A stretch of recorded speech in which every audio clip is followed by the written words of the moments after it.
Your Excellency, Mr. Tavanon, Minister of the Interior and Overseas France, my colleague, Josephine Teo, Deputy Ministers, Parliamentarians, Excellencies, distinguished guests, ladies and gentlemen.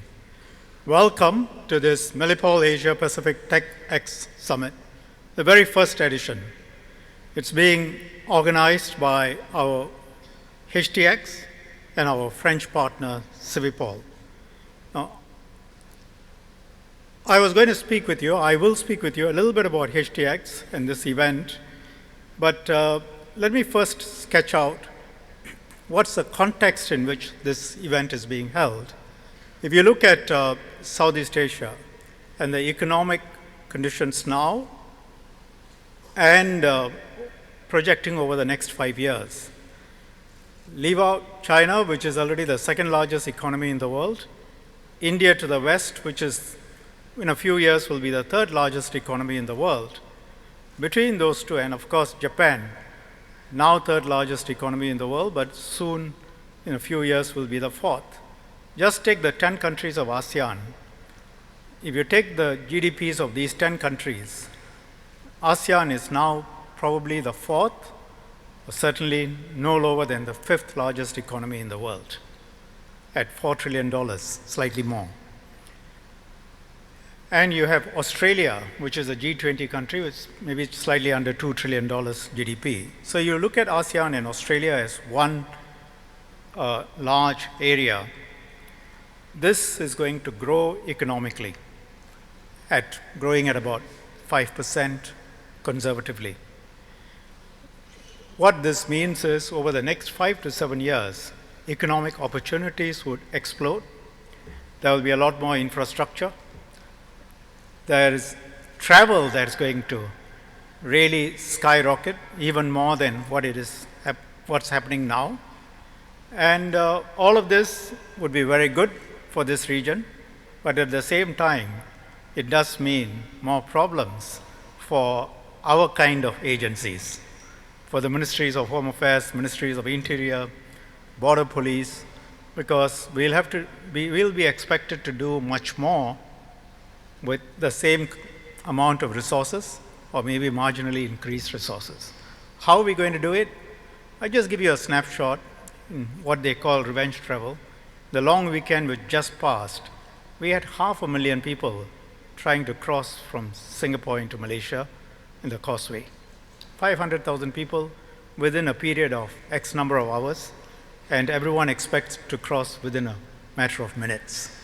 How do you manage this? And that's the context in which I want to talk about TechX, because it's a problem that I think we are going to face, all of us are going to face, and will face. Our ministries of Home Affairs, Ministries of Interior, are usually responsible for several major departments: police, immigration, prisons, civil defense, and civil defense could include disaster relief, firefighting, emergency services, and many other agencies. And all these agencies increasingly rely more and more on technology. We decided in Singapore that really what we needed to do, make ourselves more effective, is that we have to make all these departments talk to each other much more and make them aligned, and really have to bring their technology teams together and force them to work together. So you're going to need our model is not the only model, a strong central ministry that can basically direct this. So in 2019, 5 years ago, we took a major step, huge step. We brought together the engineers, the tech people, the applied scientists, technicians, everyone from all these different agencies, and put them into a single agency, the TechX. And TechX was given an ambitious mandate. First, focus on R&D on areas that are relevant across the fields of homeland security: biometrics, smart sensors, robotics, many more, and make it transformative. Second, integrate the different capabilities, knowledge, resources which are already present, and look elsewhere in the world for what else we can bring in, and put them all together and make the different agencies work with each other seamlessly. Third, build stronger networks both within Singapore and internationally. The problems we face are the problems that everyone faces. So let's learn from others and work with partners in the tech and R&D space. So if you look at the 5 years since, really when they brief me, I sit back and say, how could we have done without them? Because that's how effective they've been. In the period of 5 years, TechX has delivered much for Singapore in the fields I mentioned: robotics, biometrics, sensors. Let me give you some examples. If we look at robotics and unmanned systems, TechX has developed a number of different types of robots, from big ones to small little cyborg cockroaches, all of them equipped with sensors. They have enhanced our ability to do patrol and security operations by developing drones which operate beyond visual line of sight. And increasingly the threats are from chemical, biological, radiological, nuclear, explosives. They have worked out how we deal with these. Everyone does this, but it's a question of the level and the competence and the best in class and how you integrate. And for us, that includes a network of laboratories at our border checkpoints to help our agencies detect various substances. There is also an island-wide network now of hazardous gas sensors which can quickly detect abnormal gases, for example, in gas leaks. And there are many more areas, and they include operation centers integrated across different agencies, video systems for members of public to live stream what they see to operations rooms when calling for emergency assistance, video analytics to be used in cameras in prisons so that we can reduce the number of prisons officers, and in terms of forensics, 3D laser scanners for crime scene documentation, DNA phenotyping, lab-on-chip technology to identify unique forensic markers. And in terms of support systems, we are working on using tools like predictive analytics and AI to keep our buildings, computers and devices, weapons, vehicles, vessels operating at optimal performance, and even before a problem arises, to identify when a problem may arise so that maintenance becomes much easier.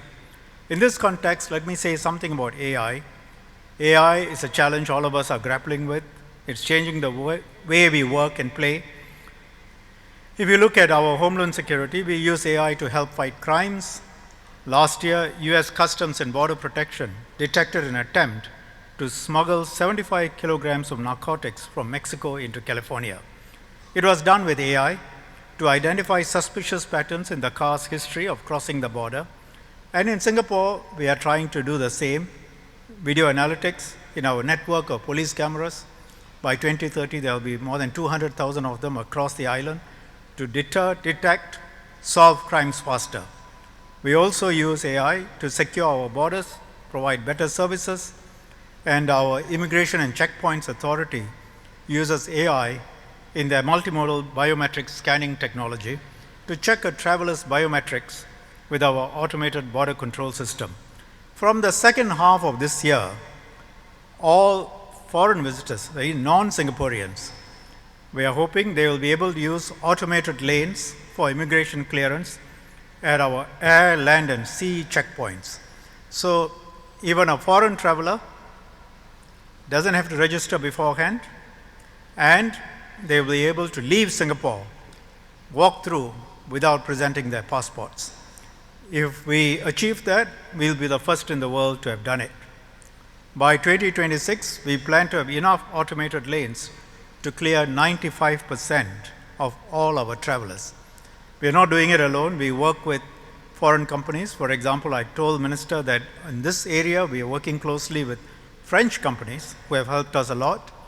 At our land checkpoints with Malaysia, travelers in cars can also use QR codes instead of passports for faster and more convenient immigration clearance, and such technology will lead to real benefits. We expect that overall waiting times can be reduced by more than 30% once most of the car travelers use the QR code.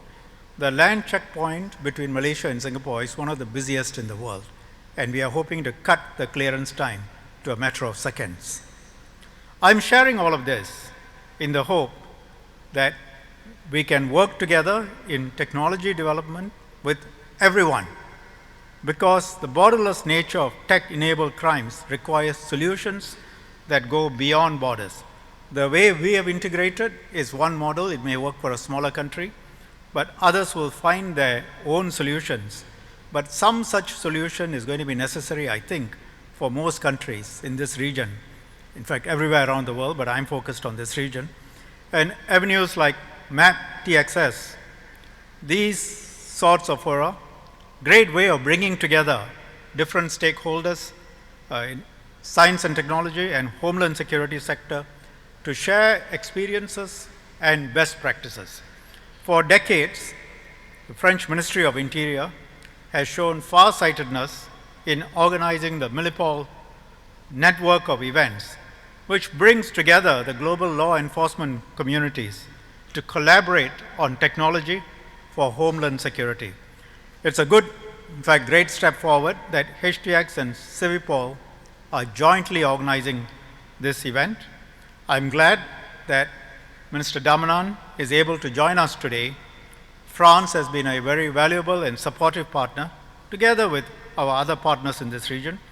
And besides making this event possible, we are collaborating, as I said earlier, with French companies and the French Ministry of Interior on a range of projects: border security, command and control systems, biometrics, profiling. And my own view is that it's important to build a strong ecosystem between government, industry, and academia.